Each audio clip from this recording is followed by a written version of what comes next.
প্রতিষ্ঠার ২৭ বছর পার হয়ে গেছে।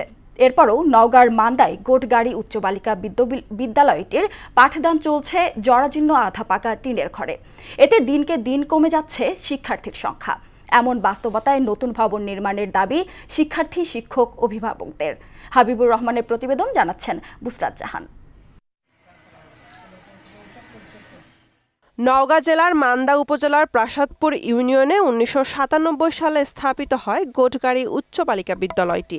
সে সময় আধা পাকা ২টি ঘর নির্মাণ করা হলেও এখন পর্যন্ত হয়নি নতুন কোনো ভবন, যার ফলে জরাজীর্ণ ঘরেই করা হয় পাঠদান। তাই দিন দিন কমছে শিক্ষার্থীর সংখ্যা।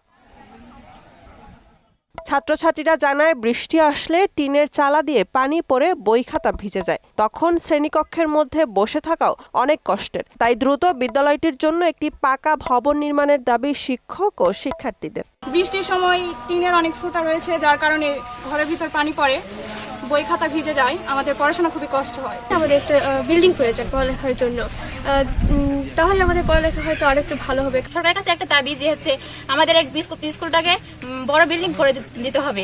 শীতে ক্লাস করতে পারে না, অনেক অসুস্থ হয়ে যায়, ঠিক মতো স্কুলে আসতে পারে না আবহাওয়ার কারণে, যার জন্য আমাদের স্কুলে একটা উচ্চমুখী ভবন অত্যন্ত জরুরি হয়ে পড়েছে। এ অবস্থায় অবকাঠামোগত উন্নয়ন করে শিক্ষার মৌলিক সুযোগ সুবিধা নিশ্চিত না করা হলে শিক্ষার্থীরা স্কুল বিমুখ হবে এবং ঝরে পড়া শিক্ষার্থীর সংখ্যা বাড়তেই থাকবে বলে মনে করেন প্রধান শিক্ষক। এখানে একটা নিষেধ ভবন, রোদের কারণে মেয়েরা স্কুল ঠিকমতো ক্লাস করতে পারে না এবং শীতের সময় আমাদের জানলা দরজার অবস্থা খুব খারাপ, উত্তরে হাওয়া বয়, এখানে শীতও তারা কাঁপে আর কি ক্লাস করতে পারে না। সব মিলে আমি সরকারের সুদৃষ্টি কামনা করছি। দ্রুত সময়ের মধ্যে নতুন ভবন করার জন্য সব রকম চেষ্টা করা হচ্ছে, এমনটা বলেছেন জেলা শিক্ষা অফিসার। ভবন চাই, এটি স্বাভাবিক, তবে প্রতিষ্ঠান প্রধান কর্তৃক যদি আমাদের কাছে কোনো আবেদন আসে, আমরা শিক্ষা প্রতিষ্ঠানের কাছে সুপারিশ করব।